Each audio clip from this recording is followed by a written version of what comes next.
Good evening, students. Today we will see the current affairs analysis dated from 19th November 2024. The first article related to the Manipur issue. மணிப்பூரில் வந்து president rule ஏன் கொண்டு வரல அப்படின்ற question பண்ணியிருக்காங்க. Still problem is there. So under article 356 constitutional ப்ரொவிஷன்ஸில் the president rule can be moved by the president of India. President rule so எப்படி move பண்ணலாம் அப்படின்னா, ஒன்று வந்து கவர்னர் வந்து ரிப்போர்ட் கொடுக்கும்போது கான்ஸ்டியூஷனல் மெஷினரி பிரேக் ஆகணும்.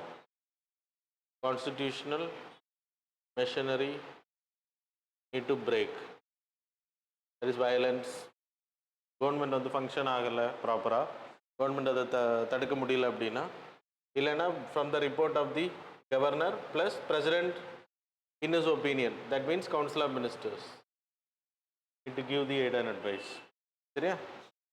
ஸோ அப்போ பிரசிடென்ட் வந்து he or she can move the president rule in like states where there is a violence or constitutional break. இனி article 257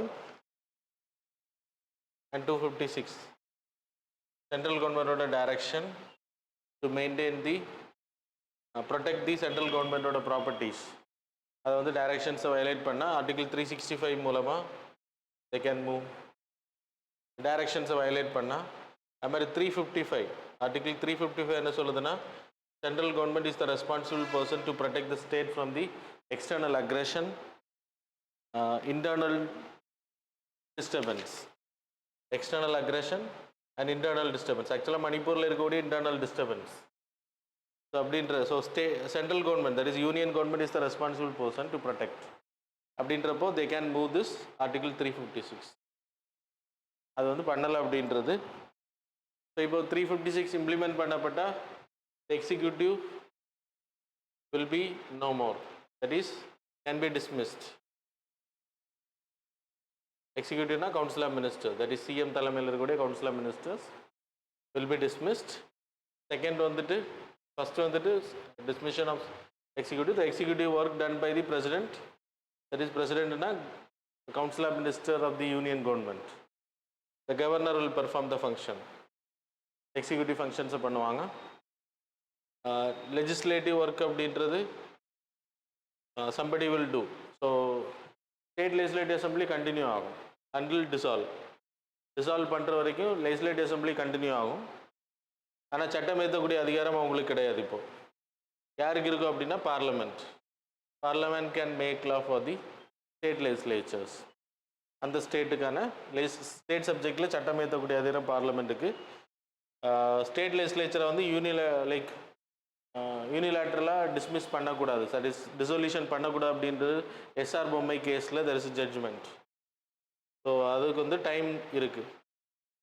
there is a time, that is parliamentary approval பண்ணுறது வரைக்கும் நீங்கள் dismiss பண்ணக்கூடாதுன்னு சொல்லுங்கள். Government இல்லை, legislative assembly dissolve பண்ண allow பண்ணலை.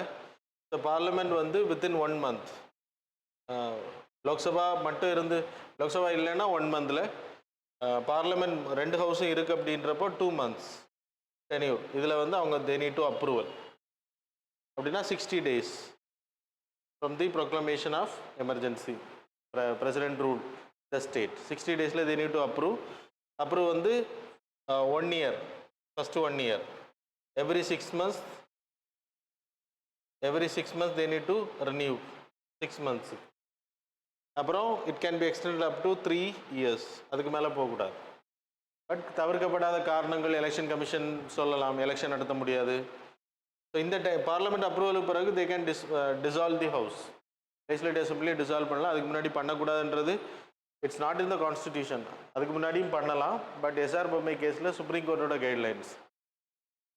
So if it is not happen, judicial review போக முடியும். இப்போ பிரசிடென்ட் உள்ள எடுத்து ஜுடிஷியல் ரிவ்யூ போகலாம் அந்த state, they can apply for it. அப்புறம் ரெவோகேஷன் வந்து பிரசிடென்ட் ப்ரொக்ளமேஷன் மூலமாக பண்ணலாம். இட்ஸ் அன் எக்ஸிக்யூட்டிவ் மூலமாக பிரசிடென்ட் வந்து ப்ரொக்ளமேஷன் மூலமாக ரிவோகேஷன் பண்ணலாம். சரியா? ஸோ 3 yearsன்றது மேண்டேட்ரி தெரிஞ்சுக்கோங்க, அதுக்கு மேலே எக்ஸ்டெண்ட் பண்ணக்கூடாது. அது தவிர்க்க முடியாத ரிப்போர்ட்ஸ் கொடுக்கப்பட்டால் can be extended. So Manipur issue உங்களுக்கு தெரியும், அது உங்களுக்கு அவ்வளோ கேட்க மாட்டாங்க, இதுதான் உங்களுக்கு வேணும். 355, 256, 257 படிச்சுக்கோங்க, 356 படிச்சுக்கோங்க. அண்ட் சட்டம் ஏற்றக்கூடிய அதிகாரம் யாருக்கு இருக்குது அப்படின்றதையும் படிச்சுக்கோங்க. So that's about this article. The next article related to தி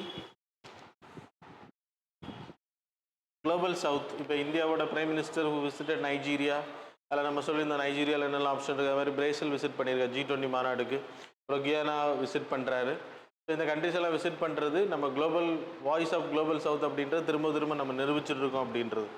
இங்கே voice of global south, global south அப்படின்றது குளோபல் நார்த் அப்படின்னா டெவலப்டு கண்ட்ரீஸ், பணக்கார நாடுகள் எல்லாமே global north. There is a Willy Brandt line, தெரியுமா தெரியாதா?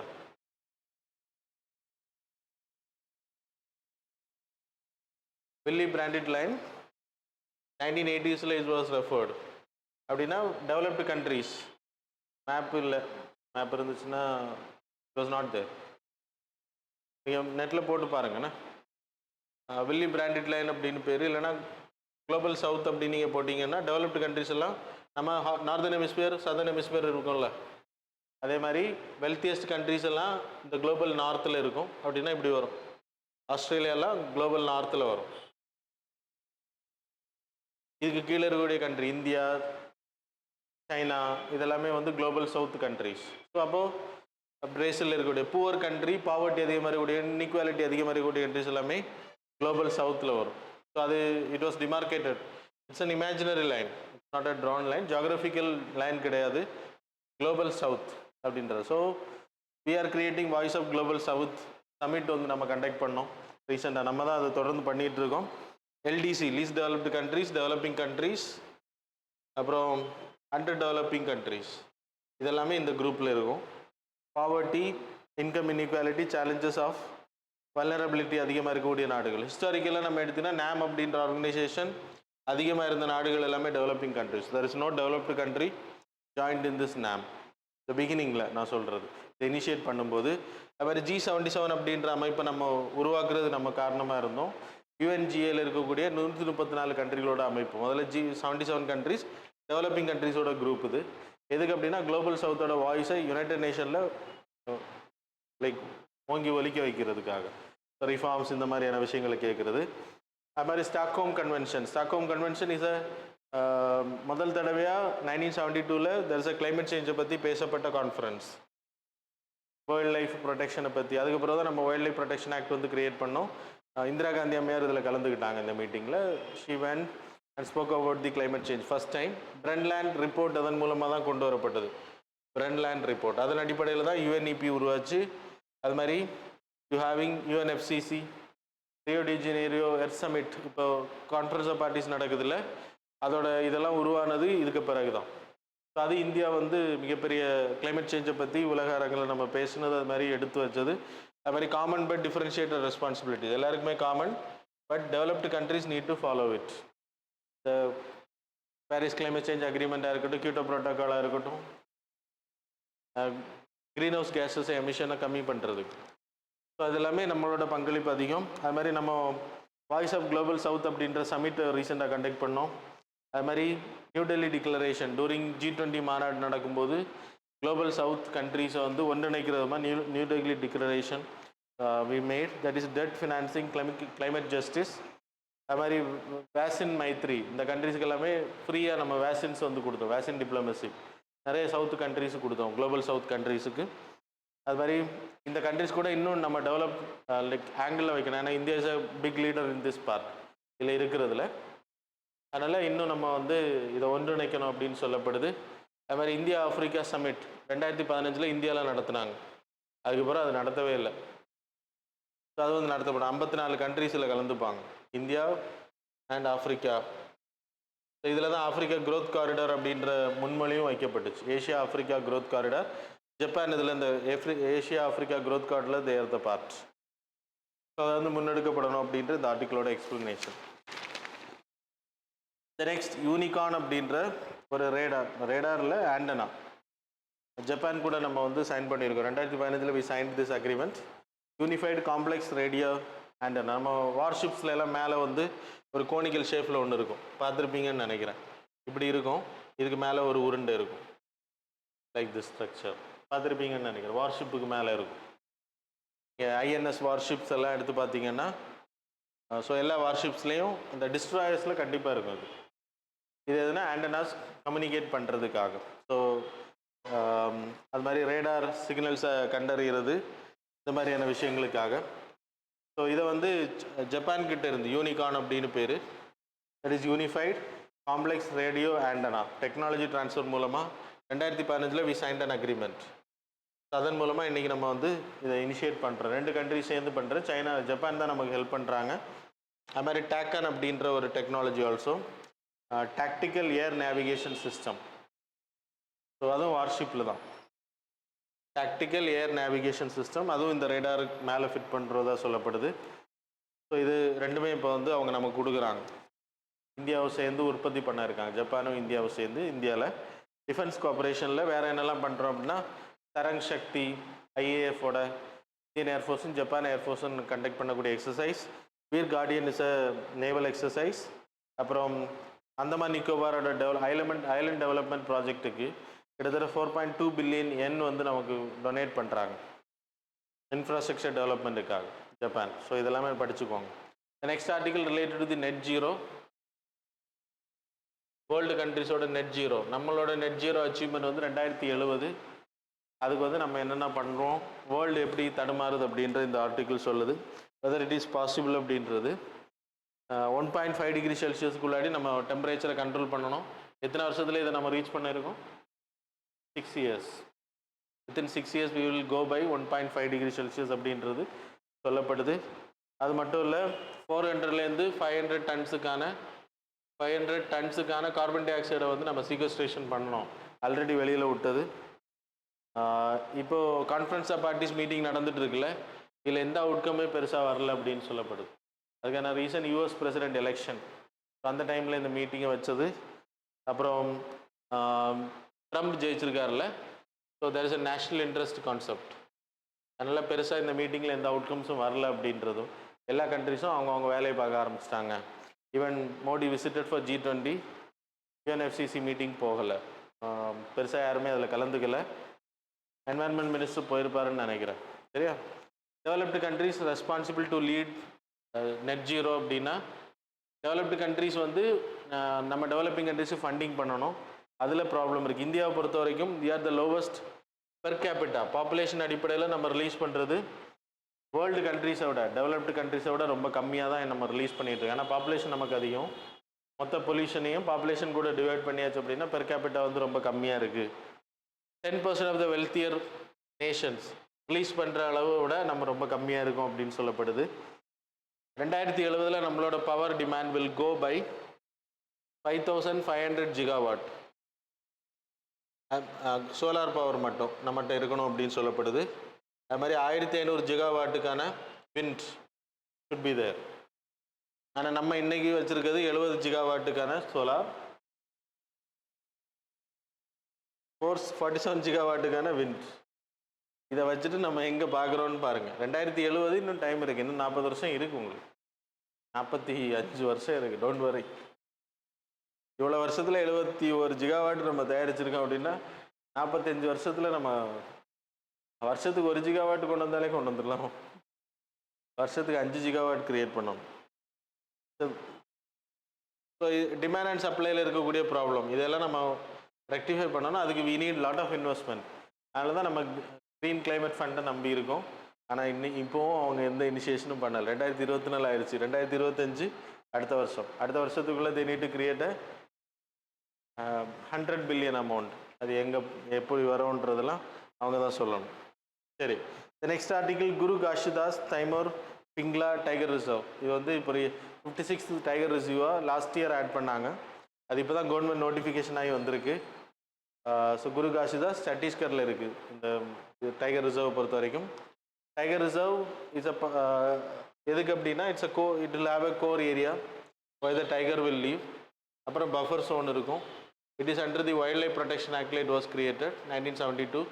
National park, biosphere reserve, wild life sanctuaries, everything created under this act. Tiger ரிசர்வும் அதே தான். இப்போ 56 டைகர் ரிசர்வ் இதை அனௌன்ஸ் பண்ணியிருக்காங்க. இட்ஸ் தேர்ட் லார்ஜஸ்ட் அப்படின்னு சொல்லப்படுது இந்தியாவில். சத்தீஸ்கரில் மந்த்ரா கர்க், சிம்ரி, பரத்பூர் அப்படின்ற பிளேசஸில் வருது. அப்புறம் குரு காஷிதாஸ்ன்ற ஒரு national park, Tamor Pingla wild life sanctuary, இது ரெண்டும் சேர்த்து தான் 2049.2 ஸ்கொயர் கிலோமீட்டர்ஸ் இந்த ஏரியாஸை தான் டைகர் ரிசர்வ் அனௌன்ஸ் பண்ணியிருக்காங்க. சரி, அதில் வேறு என்னெல்லாம் இருக்குது அப்படின்றதெல்லாம் போட்டிருக்காங்க. That is not important for your examination. The next articles, air quality index of Delhi going very bad. Supreme court வந்து கொஸ்டின் பண்ணியிருக்காங்க. அவங்க வந்து கிரேட் ஆக்ஷன் பிளான்ன்றது 2015 என்னமோ கொண்டு வந்தாங்க. கிரேட் ஆக்ஷன் பிளான் அப்படின்னா air quality index, there's a 8 gases-க்கான air quality. Particulate matter 2.5, 10, particulate matter 2.5, 10, அப்புறம் carbon dioxide, sorry O3, அப்புறம் carbon monoxide, nitrogen dioxide, SO2 sulphur dioxide, lead, அப்புறம் NH3. இந்த கேஸஸோட concentration ஏரில் எவ்வளோ இருக்குது அப்படின்றது. மொத்தம் 8 விதமான கேஸஸ், சரியா? ஸோ இந்த கேஸஸோட கான்சன்ட்ரேஷன் ஏரில் எவ்வளோ இருக்குன்ற வச்சு ஒரு ஸ்டேஜஸாக பிரிக்கிறாங்க. 0 to 100 இருந்துச்சு அப்படின்னா, 0 to 50, sorry, it will be a good air. இப்போ நீங்கள் டெஸ்க்டாப்பில் எல்லாமே அந்த ஆப்ஷன்ஸ் இருக்குது ஏர் குவாலிட்டி இண்டெக்ஸை பார்க்குறதுக்கு. அது மாதிரி 51லேருந்து 100 இருந்துச்சு அப்படின்னா it will be satisfactory, so no issues. அது மாதிரி 101லேருந்து 200 இருந்துச்சுன்னா மாடரேட், 201லேருந்து 300 இட் இஸ் புவர், 301லேருந்து 400 இந்த கேஸஸோட லெவல் ரேங்கிங் அடிப்படையில் சொல்கிறாங்க. 301லேருந்து 400 இருந்துச்சு அப்படின்னா வெரி புவர், சிவியர்ன்றது 4th ஸ்டேஜ். இது எதுலேருந்து 4th ஸ்டேஜ் கால்குலேட் பண்ணப்படுதுன்னா ஸ்டேஜஸ் 200லேருந்து கால்குலேட் பண்ண 201லேருந்து 300 it will be called as stage 1. ஏன்னா அது வரைக்கும் it will be called as moderate, satisfactory, good. அதனால் அது இஷ்யூ கிடையாது. ஸ்டேஜ் 1, இந்த ஸ்டேஜ் 1 வந்தால் என்னென்ன இனிஷியேஷன் பண்ணணும் நான் வரேன். 301லேருந்து 400 it will be called as stage 2. அதுக்கு பிறகு ஸ்டேஜ் 3, அப்புறம் 400க்கு மேலே, கரெக்ட் தானா? 201லேருந்து 300 இட் இஸ் ஸ்டேஜ் 1, 301லேருந்து 400 இட் இஸ் ஸ்டேஜ் 2, 400லேருந்து 300, சாரி 400லேருந்து 500, 401லேருந்து 500 இட் வில் பி தேர்டு, 501லேருந்து 600, அது சாரி 450க்கு மேலே, மோர் தேன் 450, 4 to 450. This will be 3, this will be 4th stage. The 4th stage வரும்போது they need to take actions. இப்போ இந்த ஸ்டேஜஸ்லேயே அவங்க கண்ட்ரோல் பண்ண ஆரம்பிக்கணும். அதான் அந்த கிரேட்டர் ஆக்ஷன் பிளான் அப்படின்னா நீங்கள் 200லேருந்து 300க்குள்ளே போகும்போது, 201லேருந்து 300க்குள்ளே போகும்போது கன்ஸ்ட்ரக்ஷன் ஒர்க்கெல்லாம் ஸ்டாப் பண்ணுவாங்க. இண்டஸ்ட்ரியல் பொல்யூஷன்ஸ் வர்றது, இண்டஸ்ட்ரியல்ஸ் எல்லாம் ஸ்டாப் பண்ணுவாங்க ரன் பண்ணுறது. ஸோ இப்படி ஆகும்போது 4th ஸ்டேஜ் போகும்போது எல்லாத்தையும் மாற்றணும். வெஹிக்கிள்ஸ், ட்ரக்கெல்லாம் இப்போ உள்ள டெல்லிக்குள்ளே போக முடியாது. ஸ்கூல்ஸ், காலேஜஸ் எல்லாம் ஷட் டவுன் பண்ணியிருக்காங்க. அது மாதிரி கன்ஸ்ட்ரக்ஷன் ஒர்க்ஸ் எல்லாமே ஸ்டாப் பண்ணியிருக்காங்க. பீப்புளெல்லாம் வீட்டில் ஹாப்பியாக இருக்கலாம். அப்படின்னா வெளியில் போனால் இட் வில் கில் அப்படின்றனால ஆன்லைன் கிளாஸஸ் எடுக்க சொல்லியிருக்காங்க, சரியா? So that's a benefit for the school students. Online exam எழுதுனா ரொம்ப ஈஸியாக இருக்கும், அப்படிதானா? ஓகே. ஸோ இந்த கிரேட்டர் ஆக்ஷன் பிளான் ஏன் வந்து இன்னும் ப்ராப்பராக இம்ப்ளிமெண்ட் பண்ணப்படலை அப்படின்றது சுப்ரீம் கோர்ட் கொஸ்டின் ரைஸ் பண்ணியோ. That's it came in news.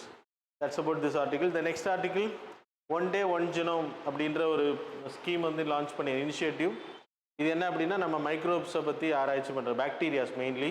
இந்த பாக்டீரியாஸ் வந்து நமக்கு பல விதத்தில் ஹெல்ப் பண்ணுது. சாயில் ஃபார்மேஷனுக்கு ஹெல்ப் பண்ணுது. அது மாதிரி பயோஜியோ கெமிக்கல், நைட்ரஜனை வந்து நம்ம கன்வெர்ட் பண்ணி கொடுத்தா தான், அமோனியாவை கன்வெர்ட் பண்ணி அப்புறம் நைட்ரேட்ஸாக கன்வெர்ட் பண்ணி கொடுத்தா தான் நம்ம உடம்பு வந்து தட் இஸ் பிளான்ஸ் மூலமாக நம்ம உடம்புக்குள்ளே வரும். பிளான்ஸ் எடுத்துக்கும். அதுக்கு பிறகு பிளான்ஸ் மூலமாக நமக்கு பாடி பில்டிங்னா ஜிம் பாடி பில்டிங் இல்லை, that is DNA, RNA, protein synthesis எல்லாம் அதில் நைட்ரஜனோட பங்களிப்பு ரொம்ப அதிகம். அது நமக்கு எங்கேருந்து கிடைக்குதுன்னா அட்மாஸ்பியர்லேருந்து நைட்ரஜன் மலையில் கீழே வரும்.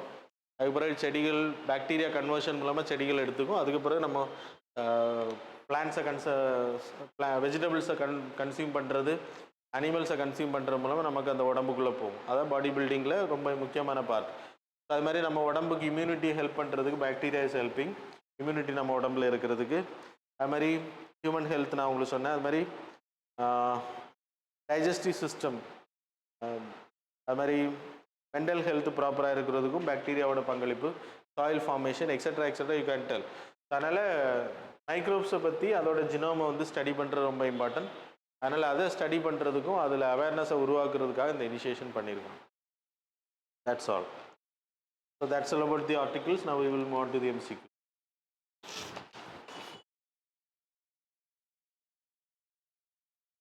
Question number 1, with reference to the hypersonic missiles, consider the following statements. Statement number 1, it refers to the missiles having the speed at least 5 times of the speed of the sound. Statement number 2, the France and Japan have advanced hypersonic missiles. Options are A, one only, B, two only, C, both, D, neither. Question number 2, why was the king cobra species from the Western Ghats known as Kalinga Sharpa in news recently? Statement number 1, it was declared extinct. Statement number 2, it was reclassified as a new species of Ophiophagus kalinga. Statement number 3, it was reclassified as the species. தப்பா இருக்குல்ல? Okay, Ophiophagus கர்டங்கா. இன்னொன்று வந்து லோசி. Third வந்து Ophiophagus லோசி. அதில் எது correct அப்படின்றத select பண்ணிக்கோங்க. So question number 3, consider the following statements about the disturbed areas declared by Ministry of Home Affairs. Statement number 1, a disturbed area is declared under the Armed Forces Special Power Act 1958. Statement number 2, the declaration of disturbed area empowers the armed forces to operate in the region without prior warrant. Statement number 3, declaration of disturbed area is a permanent measure. So how many of the statements given above are correct? Options are A, only 1, B, only 2, C, all the 3, D, none of the above. Question number 4, consider the following statements regarding the exercise Purvi Prahar. Statement number 1, it serves as the platform for further absorption and integration of advanced technological tools and joint command structures. Statement number 2, it is a joint military exercise between India and Nepal. How many of these statements given above are correct? Options are A, 1 only, B, 2 only, C, both, D, neither. Question number 5, consider the following statements regarding the exercise Sea Vigil. Statement number 1, it aims to raise awareness among us the coastal communities about maritime security. Statement number 2, it is a joint maritime exercise between Quad countries, the Indian Ocean every year. Options are A, 1 only, B, 2 only, C, both, D, neither. So that's all. Now we will see the answers for the previous. Question number 1, answer is B. Question number 2, answer is A. Question number 3, answer is C. Question number 4, answer is C. Question number 5, answer is C. So that's all about the current affairs and MCQ. Thanks a lot for joining with us.